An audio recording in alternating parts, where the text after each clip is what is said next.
பேச்சுலரா இருக்கிறவங்க இந்த குழம்ப செஞ்சு வச்சுக்கோங்க. 10 நாள் கூட தாங்கும். செய்யறதும் ஈஸி. வாங்க எப்படி செய்யறதுன்னு சொல்றேன். இந்த வீடியோவை சேவ் பண்ணிக்கோங்க. இந்த மாதிரி ஃபுட் வீடியோஸ் பார்க்க என்னோட பேஜை ஃபாலோ பண்ணிக்கோங்க. ஃபர்ஸ்ட் ஒரு பெரிய எலுமிச்சம்பழம் சைஸ் புளிய கரைச்சு வச்சுக்கோங்க. அடுத்து ஒரு பாத்திரத்துல 5 டேபிள் ஸ்பூன் எண்ணெய் ஊத்தி 1 டீஸ்பூன் கடுகு போட்டு பொரிஞ்ச உடனே 1 டீஸ்பூன் சீரகமும் 1 டீஸ்பூன் வெந்தயமும் சேர்த்துக்கிறேன். அடுத்து 10 பல்லு பூண்டு 20 இருந்து 25 சின்ன வெங்காயத்தை சேர்த்து 5 நிமிஷம் குக் பண்ணிக்கலாம். கொஞ்சமா கருவேப்பிலையும் போட்டுக்கிறேன். 1 டீஸ்பூன் மஞ்சள் தூள், 2 டேபிள் ஸ்பூன் மிளகாய் தூள், 1 டேபிள் ஸ்பூன் மல்லித்தூள் சேர்த்து ஒரு 2 நிமிஷம் பரட்டிக்கோங்க. இப்ப கரைச்ச புளிய சேர்த்து 1 டேபிள் ஸ்பூன் கல்லுப்பு சேர்த்து நல்லா கெட்டியா கிரேவி ஆகுற வரைக்கும் குக் பண்ணிக்கலாம். கடைசியா 1 டீஸ்பூன் பெருங்காயத்தூளும் 1 டீஸ்பூன் வெல்லமும் சேர்த்து இறக்கணும். ஒரு சூப்பரான வெங்காய பூண்டு புளிக்குழம்பு ரெடி. கண்டிப்பா ட்ரை பண்ணி பாருங்க. இந்த டிஷ் உங்களுக்கு பிடிக்கும் நான் நம்புறேன்.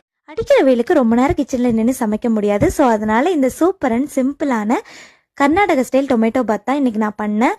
ரொம்ப சிம்பிள், டேஸ்ட் அல்டிமேட்டாக இருக்குங்க. கண்டிப்பாக வீடியோவை சேவ் பண்ணி ட்ரை பண்ணுங்கள். ஒரு மிக்சர் ஜாரில் 1/4 கப் துருவன தேங்காய், 1 டீஸ்பூன் முழுதனியா, சோம்பு, இஞ்சி, பூண்டு, காரத்துக்கு தேவையான வரமிளகாய், சின்ன சைஸ் தக்காளி ஆட் பண்ணி ஃபைன் பேஸ்ட்டாக அரைச்சி எடுத்து வச்சுக்கோங்க. குக்கரில் எண்ணெய் நெய் விட்டு காஞ்சதும் ஹோல் ஸ்பைசஸ் 1 பெரிய வெங்காயம் போட்டு நல்லா வதக்கி விட்டுக்கலாம். இது கூடவே நம்ம அரைச்சி வச்சிருக்க விழுது ஆட் பண்ணி பச்சை வாசம் போகிறது வரை வதக்கிக்கோங்க. இதில் கலருக்காக நான் எதுவுமே ஆட் பண்ணல. உங்களுக்கு வேணும்னா காஷ்மீரி சில்லி பவுடர் இந்த ஸ்டேஜில் ஆட் பண்ணிக்கோங்க.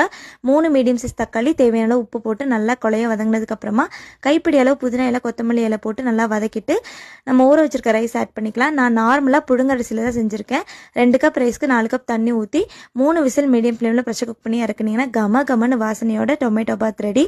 கலர் கம்மியாக இருக்கேன்னு யோசிக்காதீங்க. டேஸ்ட்டுக்கு நான் கேரண்டி. கண்டிப்பாக வீடியோவை சேவ் பண்ணி ட்ரை பண்ணுங்கள். எப்படி இருந்துச்சுன்றதை மறக்காம கமெண்ட்ல சொல்லுங்க. ஆப்பம், இடியாப்பம், சப்பாத்தி பூரிக்கு சூப்பரான சைட் டிஷ் வெஜிடபிள் பாயா எப்படி பண்ணலான்னு பார்க்கலாம். மசாலா அதிகமா சேர்க்காம சிம்பிளா செஞ்சிடலாம். அதுக்கு ஃபர்ஸ்ட் குக்கர்ல 2 டேபிள் ஸ்பூன் எண்ணெய், ஒரு சின்ன துண்டு பட்டை, 2 கிராம்பு, 1 ஏலக்காய், கட் பண்ண 2 பெரிய வெங்காயம், காரத்துக்கு ஒரு 3 பச்சை மிளகா, கொஞ்சமா புதினா, 1/2 டேபிள் ஸ்பூன் இஞ்சி பூண்டு விழுது சேர்த்துட்டு 1 நிமிஷம் நல்லா வதக்கி விட்டுட்டு 1 கப் தண்ணி சேர்த்துக்கோங்க. தண்ணி நல்லா கொதிச்சு வரும்போது இது கூட கட் பண்ணி வச்ச கேரட், பீன்ஸ், உருளைக்கிழங்கு, காலிஃப்ளவர், தேவையான உப்பு சேர்த்துட்டு மீடியம் ஃப்ளேம்ல 1 விசில் விட்டு வேக வச்சு எடுத்துக்கலாம்.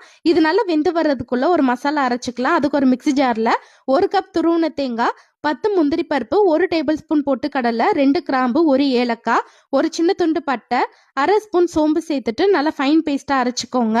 இப்போ குக்கர்ல ப்ரெஷர் போனதுக்கு அப்புறம் கட் பண்ண 1 மீடியம் சைஸ் தக்காளி, அரைச்ச தேங்காய் விழுது, 1 கப் அளவு தண்ணி சேர்த்துட்டு மீடியம் ஃப்ளேம்ல ஒரு 2 நிமிஷத்துக்கு நல்லா கொதிக்க விட்டுட்டு லாஸ்டா கொஞ்சமா கொத்தமல்லி தூவிட்டு அடுப்பு ஆஃப் பண்ணிருங்க.